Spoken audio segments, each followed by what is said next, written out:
Sorry, আমরা অভিজ্ঞতা সম্পন্ন কাউকে চাচ্ছি না। স্যার, আমাকে একটা সুযোগ দিয়ে দেখতে পারে। আমি আশা করি আপনাদের নিরাশ করবো না। আমার বিশ্বাস আমি পারবো। দেখুন, আপনার বিশ্বাসে তো আমাদের কোম্পানি চলবে না, আমার বিশ্বাসে আমার কোম্পানি চলবে। সরি ইয়াংম্যান, নেক্সট টাইম দেখা হবে। কি হয়েছে? মন খারাপ?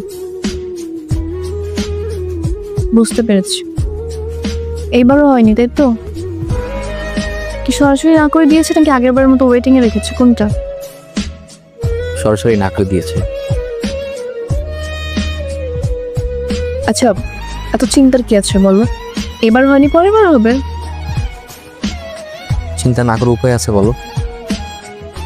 বাড়িতে অসুস্থ মা, মায়ের বয়সও বেড়েছে।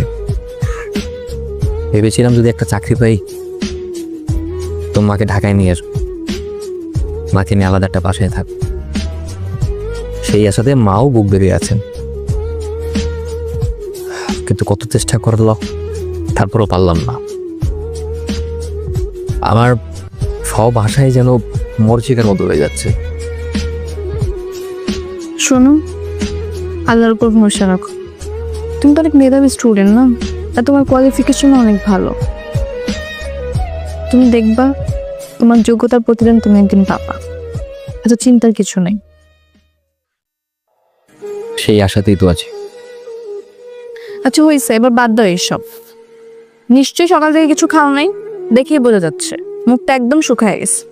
এ দেখো, আমি তোমার জন্য তোমার ফেভারিট রুটি আর গরুর মাংস নিয়ে আসছি, আমি খাইয়ে দিচ্ছি। হ্যাঁ করো।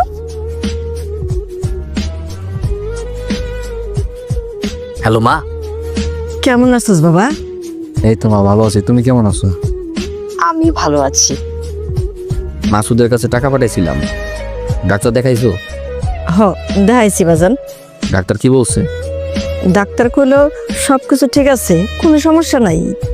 ও আচ্ছা, সমস্যা নাই। ওই তুমি কিন্তু রেগুলার ডাক্তার দেখাই। ভালো আর থাকি কেমনে বলো? তুমি তো গত মাসে ভাড়াটা দিলা না, আমি আর মেহেদি মিলে টাকাটা দিলাম। কিন্তু ভাই, টাকাটা তো দরকার। হ্যাঁ রে ভাই, আপনার তো রুম ভাড়া আর খাওয়ানোর টাকা, আর আমারটা তো হাড্ডি ক্যাশ টাকা লইছে 500 টাকা। ওই টাকা তুই কবে দিবি? ভালো কথা, আমার টাকা দাস টাকা। তুই কতদিন হয়ে গেল? দোস্ত, আমি ওই টিউশনের টাকা এখনো পাইনি। টিউশনের টাকা পাইলেই আমি ভাই সবার টাকা আমি দিয়ে দিতেছি।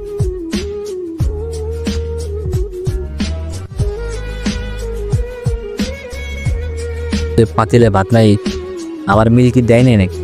আইসে মিলের কথা কইতে, এ মাসে কোনো মিলে টাকা দিছোস? যেমন টাকা দাস নাই, মিল সুন্দর করে মিল বন্ধ করে দিস। ম্যানেজারে কইছে যে পর্যন্ত পাত্তি না দিবা খাওয়ানো বন্ধ।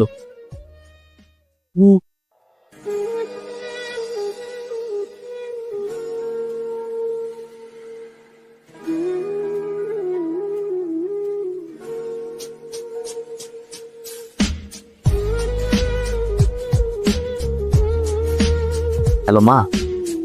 কি রে বাজান, কেমন আছিস তুই? তো মা, আলহামদুলিল্লাহ ভালো আছি। তুমি কেমন আছো মা? আমি ভালো আছি। বাজান, কিছু খাইছস? হ্যাঁ মা, খাইছি। কি দিয়ে খাইলি? ওই আজকে মেসে পার্টি ছিল তো, অনেক কিছু, ভাত, তোমার ওই গরুর মাংস, মুরগির মাংস, মাছ আর ডাল, আরো অনেক কিছু। এমন কই আছিস তুই? মা, টিউশনি। বাজান, আমার না ওষুধগুলো তো ফুরাই গেছে। ঠিক আছে, সমস্যা নেই, আমি টিউশনির টাকাটা পেলেই পাঠাই দিচ্ছি। অভিনন্দন মিস্টার সাকিব, আপনার চাকরিটা হয়ে গেছে। স্যার কি বলেন স্যার, আমার সত্যি সত্যি চাকরিটা হয়ে গেছে? হ্যাঁ, আপনার চাকরিটা হয়ে গেছে। আপনার স্যালারি হবে হচ্ছে 12,000 টাকা। সাকিব, কি ব্যাপার, কি এততে কবে বুঝলেন?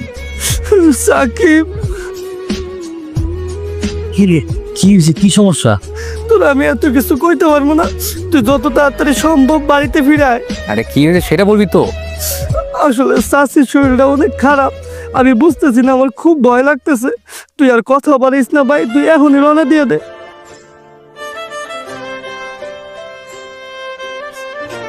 চাষি, আপনার কি বেশি খারাপ লাগতেছে? আমি সাকিবকে ফোন দিছি, ও রওনা দিয়ে দিছি, আইসা করতেছে। আপনার টেনশন করেন না,